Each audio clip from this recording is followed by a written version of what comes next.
Johnny Two-Face here, back with another reaction video. This time I'm reacting to Napoleon's Bloodiest Day, Borodino 1812.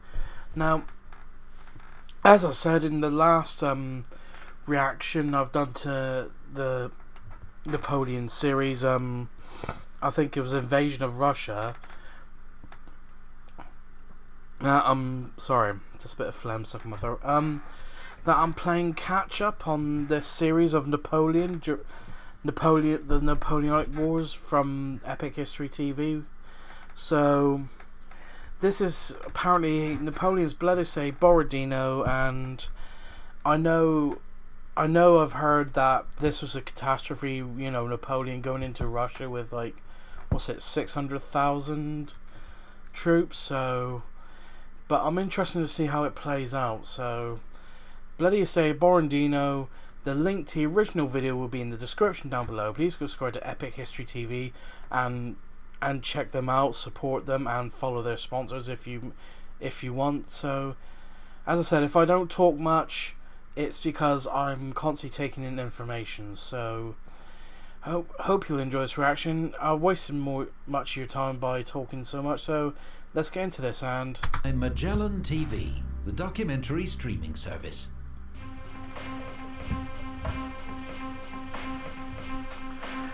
Of all my 50 battles, the most terrible one was I fought at Borodino. Okay, let's turn that down a bit. Russia, the river 1812.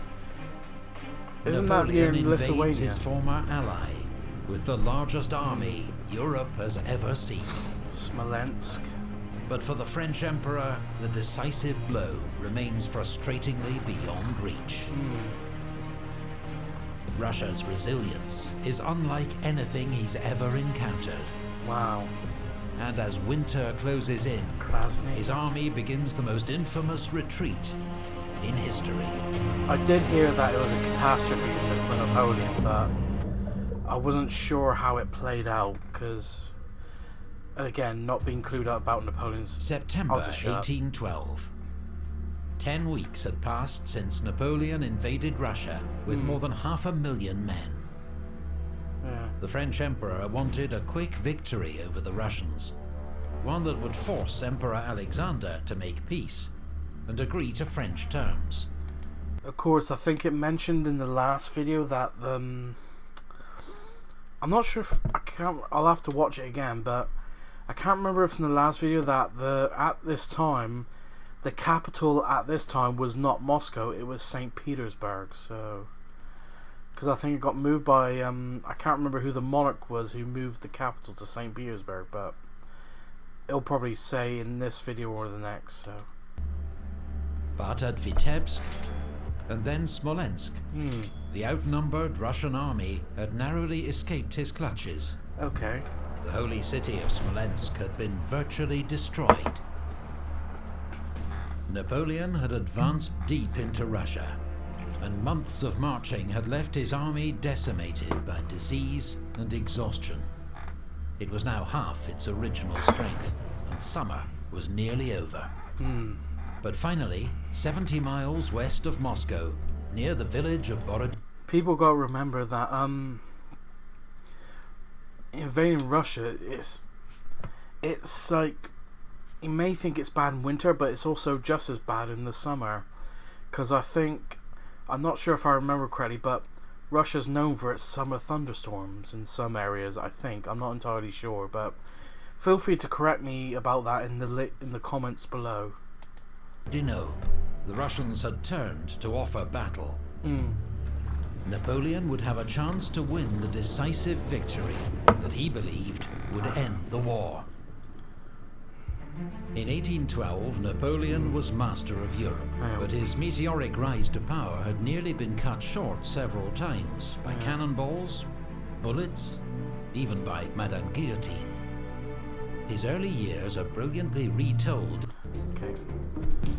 Soldiers, here is the battle you've long desired. Henceforward, victory depends on you. Napoleon's proclamation to the army in the eve of the battle. What a proclamation.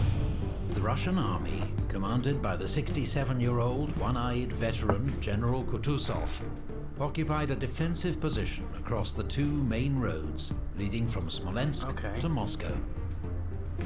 General Barclay de Tolly's First Army was on the right, its front protected by the Kalatsha River, steep-banked but shallow and easily forded.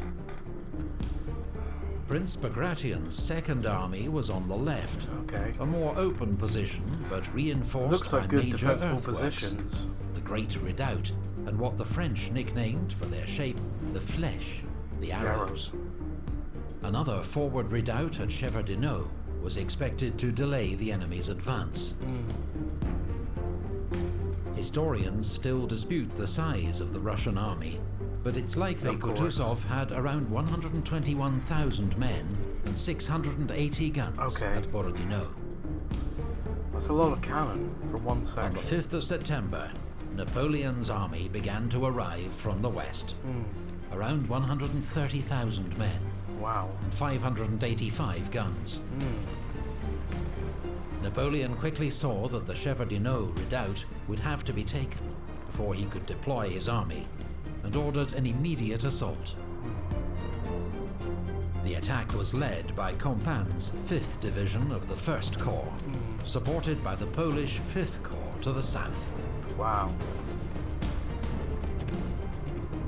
In several hours of heavy fighting, the redoubt changed hands more than once. But late that evening, the Russians finally withdrew to their main line, and the redoubt fell to the French. So he got his forward position. position. Cost them an estimated 4,000 casualties, while the Russians lost around 6,000 men. Wow, 2,000 more. Napoleon noted how few prisoners were taken, a worrying sign of the enemy's unbroken resolve. Basically, fight to the death, that's what they're saying. Both sides spent the next day preparing for battle.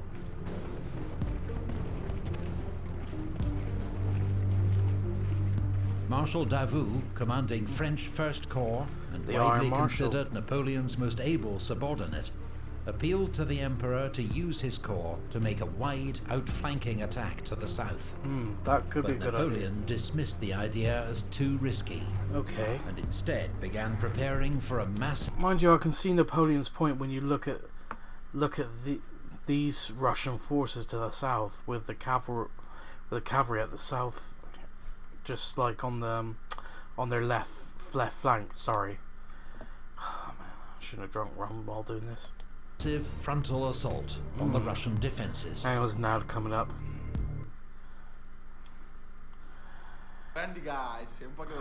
Sorry, I'll just get rid of this ad. Okay, I don't know what the hell he was saying, but... Oh, buffering. I could not escape the feeling that something huge and destructive was hanging all over us. Captain von Linsengen, 2nd Westphalian Light Battalion. Shortly after dawn on the 7th of September, Orthodox priests paraded one of Russia's holiest icons, Our Lady of Smolensk, before the Russian army. It was a stirring sight for many devout Russian soldiers, thousands of whom would not live to see dusk. You gotta admire the dedication of the Russian soldiers. The battle began at 6 a.m. as French batteries opened a deafening cannonade against the Russian defenses. Eugene's 4th Corps advanced on Borodino village, lightly held by Jaegers of the Russian Imperial Guard. So he took the village. After clearing the village, his infantry crossed the Kalatsha and advanced towards the Great Redoubt, but were driven back with heavy losses. The Russians burned the bridge across the river, but did not launch a counterattack. And Eugene was able to move cannon into the village to put flanking fire on the Great Redoubt. In the center, Davout's 1st Corps began its advance against the Flèche, coming under heavy fire. While on the right, the Polish 5th Corps, ordered to take Utitsa, got held up in the woods and ravines. Their slow advance allowed Tushkov's 3rd Corps to send a division north to reinforce the Fleche defences. Kutuzov, at his headquarters in Gorky, took little part in the battle, leaving tactical decisions to his subordinates. Barclay and Bagration had spent most of the summer arguing furiously over strategy, but in the hour of crisis... Oh yeah, because Barclay de Tolly was a very cautious commander, if I remember rightly, and Bagration is his biggest critic, so... But Bagration is...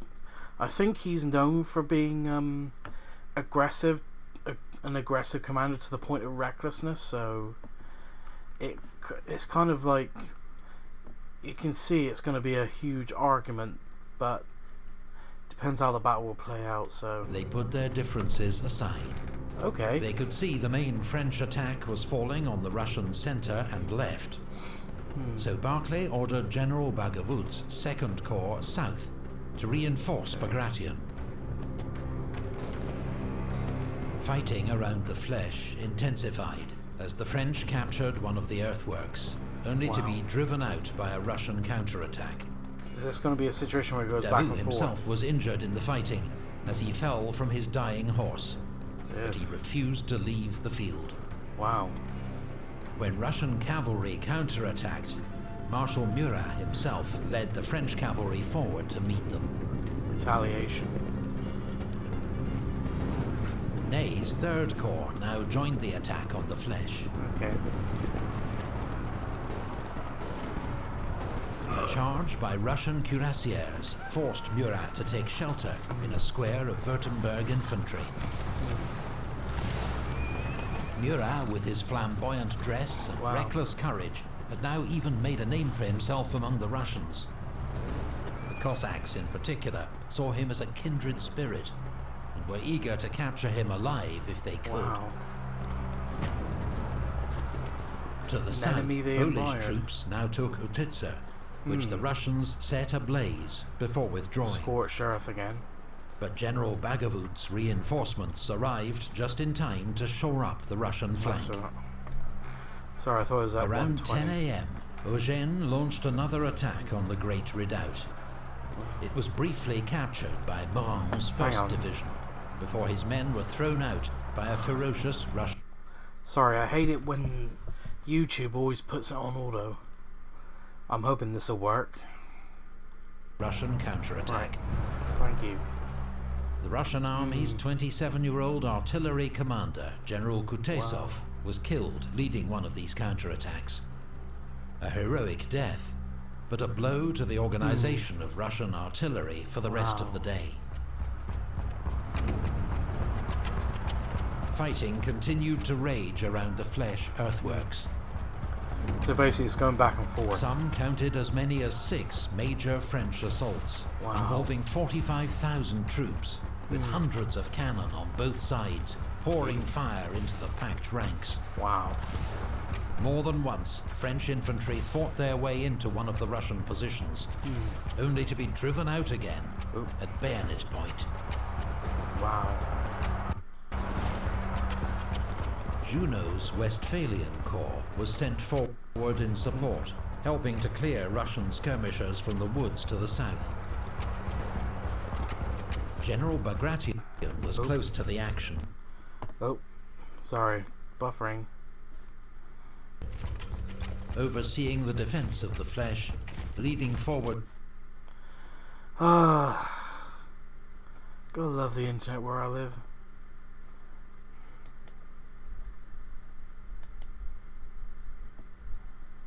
Reinforcements and ordering counterattacks. Sorry about that. Around 10 a.m., he was hit in the leg by shell fragments. Oh, that's grim. Mortally wounded, he was carried from the field. Shaken by the loss of their iconic commander, the exhausted Russian infantry began to fall back. Wow. The French finally took the Fleche. Marshal Murat then led forward Friant's division, 1st Corps' last reserve, supported by waves of heavy cavalry on both flanks. Russian grenadiers formed squares to ward off the French cuirassiers, while their own guard cavalry fought the French in a giant confused melee, with heavy losses on both sides. Wow. The Russians resisted doggedly, but the combined onslaught of French artillery, cavalry, and infantry proved irresistible. Yeah. As the Russians pulled back, Friant's infantry fought their way into the village of Semyonovskia. The Russian centre was in disarray and seemed close to breaking. Surely now was the time for Napoleon to deliver the knockout blow. Soldiers, face the enemy and let's go and get killed. French colonels men at Borodino. I don't think that's really that inspiring, but you never know. For most of the day, Napoleon remained at his headquarters near Borodino. Those around him later said that illness, as well as the exertions of the long campaign, had left him tired and irritable. Understandable. As the Russian centre buckled, Murat and his staff urged him to send forward his last reserve, the Imperial Guard. Yeah, I was about to say, it must be the Imperial Guard. The Emperor refused. If there is another battle tomorrow, he asked them, where is my army? Wow. But he did make one exception. Barclay was continuing to move troops from his unengaged right wing to bolster the centre. As Osterman Tolstoy's 4th Corps arrived behind the Russian centre, French observers feared they were massing for an attack. So Napoleon ordered forward General Sorbier's Guard artillery. His batteries opened a devastating fire on the enemy. Yet even as they were mown down in their ranks, the Russian infantry stood their ground. Wow. On the Russian Praise right to the wing, Russian resistance they're putting up. So General Platov, commander of the Don Cossacks, proposed that he lead an attack on the lightly defended Borodino village. Permission received, Generals Platov and Uvarov led a force of 8,000 Cossacks and cavalry across the Kalacha River. 8,000 cavalry. They fell on French and Italian troops around Borodino with complete surprise, spreading panic and disorder. Is the element of Grouchy's surprise. 3rd Cavalry Corps had to be pulled back across the river to drive off the Russians. Russian commanders saw this raid. It does seem that to strengthen one section, you got to weaken another. As a missed opportunity, but it had delayed the next French attack by 2 hours, and may have persuaded Napoleon that he was right to hold back his reserve.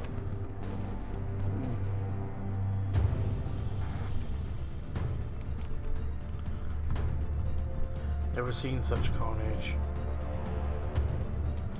Sorry if you can see me yawning, it's nearly 11 o'clock at night here, so... Around 3 p.m., the French launched their biggest assault yet on the Great Redoubt. Okay. Russian gunners targeted the French infantry advancing to their front, allowing French cavalry to outflank the redoubt and charge it from the rear. Oh, that's going to be a bad situation. Saxon cavalry were first in, cutting down Russian infantry and gunners almost to the last man. It was an astonishing feat by the horsemen, against all the rules of war, and testament to the ferocity of the fighting. As Eugene's infantry consolidated their hold on the redoubt, he ordered forward all the available cavalry to exploit this success. But they were met and checked by the last Russian cavalry reserves. Eugene now implored Napoleon to commit the Imperial Guard. But again, the Emperor refused. "I will not destroy my guard," he told his staff. "I am 800 leagues from France, and I will not risk my last reserve." Wow. By 5 p.m., both armies were in a state of utter exhaustion. The battlefield was strewn with dead and wounded. Jeez. Some infantry battalions could muster only a third of their strength. Wow. Cavalry could advance no faster than a trot. gun crews were collapsing with fatigue. As dusk approached, fighting slowly died out across the battlefield. Got to regroup their strength. Napoleon and the French army expected the fighting to resume the next day. But by dawn, Kutuzov, having learned the full, horrifying scale of Russian losses, had ordered a withdrawal. Okay. The losses on both sides were enormous. Russian casualties are estimated at 44,000. Wow. French losses around 30,000, including 49 generals, 12 of them killed. Borodino would prove to be the bloodiest single day of the Napoleonic Wars.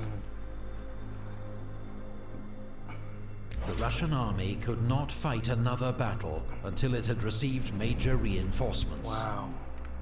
And so Kutuzov decided that he must abandon Moscow. On the 15th of September, a week after his victory at Borodino, Napoleon entered the city. Wow. He would find it virtually deserted, Okay. and already the first fires starting to burn. Whoa. Thank you to the artists. And that'll do it. This has been another interesting video from Epic History TV, and yeah, this is